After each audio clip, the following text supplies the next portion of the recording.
వచ్చినాయా? అల్వాల్ నుంచి యాదగిరిగుట్ట పరిచయం లేని యువకులు ప్రేమ పేరుతో నయవంచన, ముగ్గురు బాలికలపై అత్యాచారం, చివరకు ఫోక్సో కింద జైలు కట్ట. ఏం చేస్తుందండి ప్రభుత్వం? నాకు అర్థం కాదు. ఇంటెలిజెన్స్ ఏం చేస్తుంది? టాస్క్ ఫోర్స్ పోలీసులు ఏం చేస్తున్నారు? భద్రతా బలగాలు ఏం చేస్తున్నారు? ఏం చేస్తున్నారు? ఈ మధ్యలో అనుకుంటా ఒక అమ్మ ఎవరినో ఒక ఆడబిడ్డను కూడా ఆటో డ్రైవర్లో ఎవరు అత్యాచారం చేసిపోయారు, చచ్చిపోయింది అనుకుంటా ఆమె. ఇక యాదగిరిగుట్టలో కూడా 9వ తరగతి 10వ తరగతి పిల్లలపై అత్యాచారాలు నయవంచన జరిగింది. ముఖ్యమంత్రి రేవంత్ రెడ్డి గారు ఏం చేస్తున్నాడో అర్థం. పోతే ఢిల్లీకి పోతాడు, అక్కడిక్కడ తిరగని తిరిగిపోతూ తిరిగినాడు, తిరుగుతున్నాడు. ఇవి కనిపిస్తలేవా? ఏంది కథ?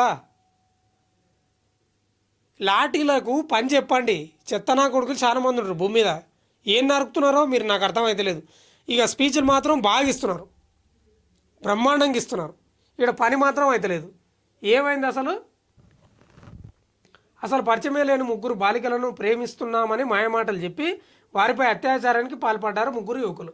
బాలికలను హైదరాబాద్ నగరం నుంచి ఆ యాదగిరిగుట్టకు తీసుకెళ్లి అక్కడ ఓ లాడ్జ్లో అత్యాచారం చేశారట. హైదరాబాద్ అల్వాల్కు చెందిన ముగ్గురు బాలికలను విహారయాత్ర పేరుతో యాదగిరిగుట్టకు తీసుకువెళ్లి వాళ్ళపై ముగ్గురు యువకులు అత్యాచారం చేశారట. ముగ్గురిని పోలీసులు అరెస్ట్ చేసి రిమాండ్కి తరలించారట. పోలీసులు తెలిపిన వివరాల ప్రకారం 20న పాఠశాలలో బతుకమ్మ వేడుకలు ఉన్నాయని తల్లిదండ్రులకు 9వ తరగతి చదువుతున్న ముగ్గురు బాలికలు చెప్పి బయటికి వెళ్ళిరట. తార్నాకకు చెందిన గండికోట మధు 19 ఏళ్ళు ఉన్నాయి. ఆయన మోతేవారికి జిహెచ్ఎంసీలో ఒప్పంద కార్మికుడిగా పనిచేస్తున్నాడంట. ఇక ముగ్గురు బాలికలతో మధుకు పరిచయం ఉండడంతో మాయమాటలు చెప్పి హోటల్కు తీసుకెళ్లి తన స్నేహితుడు అరవింద్, ఆ మోతేవారికి 22 ఏళ్ళు ఉన్నాయి. ఇక ఈసం నీరజ్ అంట, ఆ మోతేవారికి 21 ఏళ్ళు ఉన్నాయి. పరిచయం చేసి అందరూ కలిసి భోజనం చేసిరట. విహారయాత్రకు యాదగిరిగుట్టకు వెళ్దామని వారిని తీసుకెళ్ళిరట. అక్కడ వెళ్ళిన తర్వాత 3 వేర్వేరు రూములు బుక్ చేసి వారిపై అత్యాచారం చేసిరట. అసలు యాదగిరిగుట్టలకు ఈ పనులు చేయడానికి ఉన్నాయంటే అక్కడ అధికారులు లేరా? పోలీసు యంత్రాంగం లేదా? అక్కడ లాడ్జీ లేదు, ఏంటికి ఉండయి? భక్తులు దర్శనానికి పోతే ఇంత పడుకోనికే నిద్రపోనికే ఉండయి. ఈ అత్యాచారాలు చేయనికే, ఈ కార్యక్రమాలు చేయనికి ఉన్నాయి. నాకు అర్థం కాదు. ఇదేంది? ఇది ఎక్కడ బాగోదరిద్రం?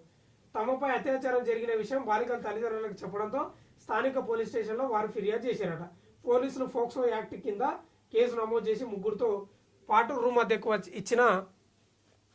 అద్దెకిచ్చిన వాళ్ళని అనాలి ఫస్ట్. ఆ పిల్లల ఏజీ కనిపించలేదా? ఇచ్చేటప్పుడు ఎట్లా చూసిన వాడు? ఏంది కథ? సోమేష్ను కూడా అరెస్ట్ చేసి రిమాండ్కి తరలించారట. ఇక మరికొన్ని వివరాల ప్రకారం అల్వాల్ ప్రాంతానికి చెందిన ముగ్గురు బాలికలు బతుకమ్మ ఆడడానికి తమ నివాసాల్లోంచి బయలుదేరారు. 9వ తరగతి చదువుతున్న ఈ ముగ్గురు బాలికలు కూడా ఉస్మానియా యూనివర్సిటీ పరిసర ప్రాంతాల్లోకి వచ్చారు. అక్కడున్న ఓ యువకుడు వారిపై కన్నేశాడు. వారి దగ్గరికి వెళ్ళి మాయమాటలు చెప్పిందంట. తీయని మాటలు మాట్లాడుతూ ప్రేమిస్తున్నట్లు చెప్పిందంట. ఆ లోపు మరో 2 స్నేహితులను పిలిపించాడు. మాటల్లో పెట్టి ముగ్గురు బాలికలను యాదగిరిగుట్టకు తీసుకెళ్లినట. అక్కడ ఓ లాడ్జిలో తీసుకెళ్లి మైనర్లపై అత్యాచారానికి పాల్పడ్డారంట. తిరిగి వారిని హైదరాబాద్ నగరంలో వదిలిపెట్టిరట. ఇంటికి చేరుకున్న బాలికలను ఎక్కడికి వెళ్లారని వారి తల్లిదండ్రులు నిలదీయడంతో జరిగిన ఘోరాన్ని చెప్పారట. ఇక తల్లిదండ్రుల ఫిర్యాదు మేరకు ఈ మోతేవార్లపై కేసు నమోదు చేశారట. మోతేవార్ల బాధ కదా, డ్రాయర్లతోటి కొట్టాలి వాళ్ళను, డ్రాయర్లతోటి కొట్టాలి. ముఖ్యమంత్రి రేవంత్ రెడ్డి గారు ఆ యాదగిరిగుట్టల అవి లాడ్జీలా లేకపోతే భక్తుల కోసం ఉన్నాయా? ఇట్లాంటి లంగ పనులు చేయనికున్నా అర్థమైతలేదు. చిన్నపిల్లలు 9వ తరగతి చదువుతున్న పిల్లలపై అత్యాచారం చేయడం ఏందండి? ఏం చేస్తుంది ప్రభుత్వం? ఇంటెలిజెన్స్ ఏం చేస్తుంది? సీసీ కెమెరాలు అడ్డగోలుగా ఉన్నాయి, సీసీ కెమెరాల్లా కనిపిస్తాయి కదా, రూమ్ ఇచ్చటోనికి తెలియదా?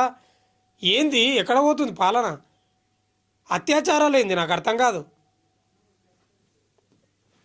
ఆ పిల్లలు కూడా ఎట్లా నమ్మిపోతారండి? నాకు అర్థం కాదు. ఆ చిన్నపిల్లలు ఆ చెత్తనా కొడుకులు నమ్మించిర్రు, ఆ పిల్లలకి ఎట్లనో నమ్మిర్రు. తల్లిదండ్రులు కూడా చూసుకోవాలి కదా.